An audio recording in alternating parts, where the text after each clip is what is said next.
મિત્રો, આજે મારે તમને એક એવી વાત કરવી છે જે આપણા જીવનના દૃષ્ટિકોણને બદલી શકે છે.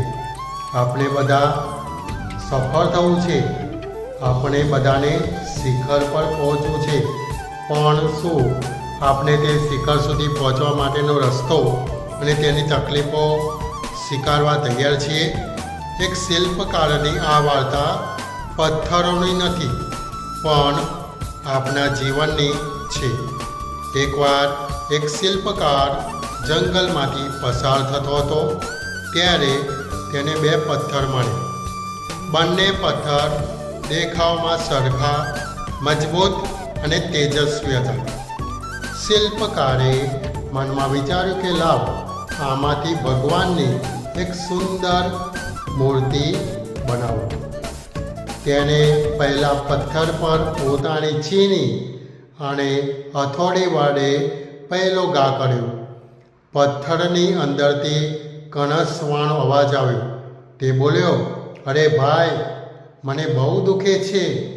આ તારા પ્રહારો મારાથી સહન નથી થતા. મહેરબાની કરીને મને છોડી દે. મારે મૂર્તિ નથી બનવું. મને જેવો છો એવો જ રહેવા દે. શિલ્પકાર દયાળુ હતો. તેને પથ્થરની પીડા જોઈને કામ પડતું મૂક્યું. તે બીજા પથ્થર પાસે ગયો. ફરીથી પ્રહારો શરૂ થયા. છીની પથ્થરના હૃદયને ચીરી રહી હતી. હથોડીના ઘા તેને અધમુઆ કરી રહ્યા હતા. તેને પણ પીડા થતી હતી, પણ તેને મનમાં નિશ્ચય કર્યો હતો. તેને એક શબ્દ પણ ઉચ્ચાર્યો નહીં.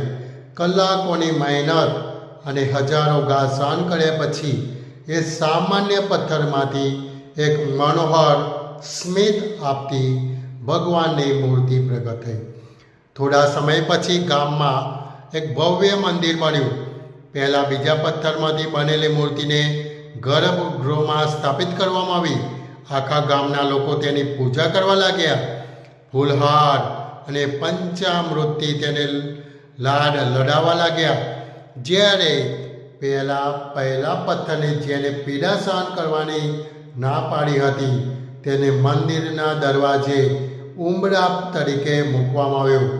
હવે જે કોઈ ભક્ત મંદિરમાં આવતો, તે પહેલાં ઉંબરા પર પગ મૂકીને જતો અને મૂર્તિ પાસે નારિયેળ વધેરવા માટે એ જ પહેલાં પથ્થરનો ઉપયોગ કરતો હતો. એક રાત્રે ઉંબરાવાળા પથ્થરે મૂર્તિને પૂછ્યું, આ નસીબની કેવી રમત છે? તું પણ